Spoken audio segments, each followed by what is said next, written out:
Gördüm bir büyük beyaz çorbacılık skemlesi hem onu, kim oturdu onun üstünde. Yerle gök onun yüzünden kaçtılar da kaybettiler. Gördüm ölüleri, küçükleri hem büyükleri. Hani ayakça çorbacılık skemlesinin önünde durardılar. Kağıtlar açıldılar, sonra bir başka kağıt açıldı. Yaşamak kağıdı. Da ölülere onların yaptıklarına göre dava yapıldı. Bakarak ona ne yazıldı kağıtlarda.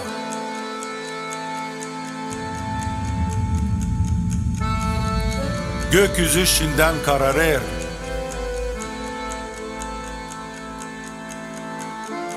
Of, o gece gelir. Bekim şimdi kurtarıcı.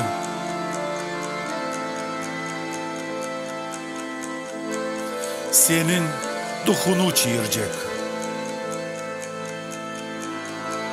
Bekim şimdi kurtarıcı. Senin duhunu çığıracak.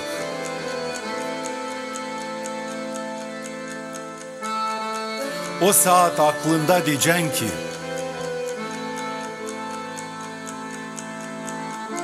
Evangeliyi okudum.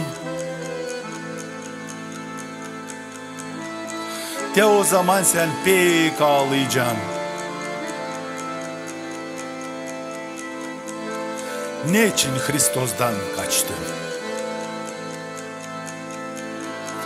De o zaman sen pek ağlayacaksın.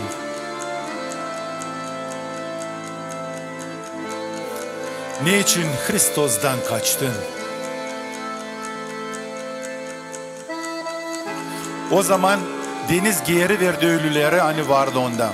Ölüm hem ölüleri, er de verdi ölüleri hani vardı onlardan. Da herkesine dava yapıldı onların yaptıklarına göre. Ölüm hem ölüler yeri ateş gölüne atıldılar. Bu ateş gölü ikinci ölüm.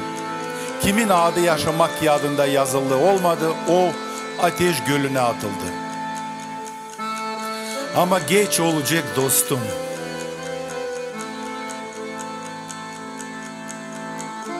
Yok, nasıl pişman olma. Sen neyden burada atıldın?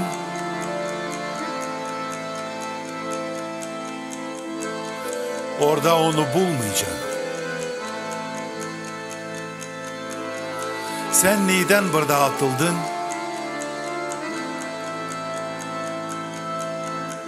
Orada onu bulmayacaksın.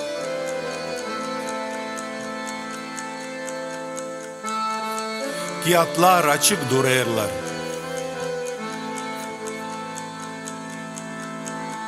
Hepsi o saati bekler. Kim orada hiç dil yazılı?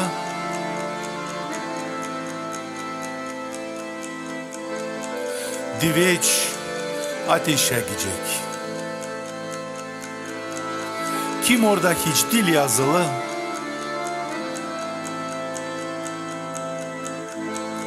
Diveç ateşe gidecek.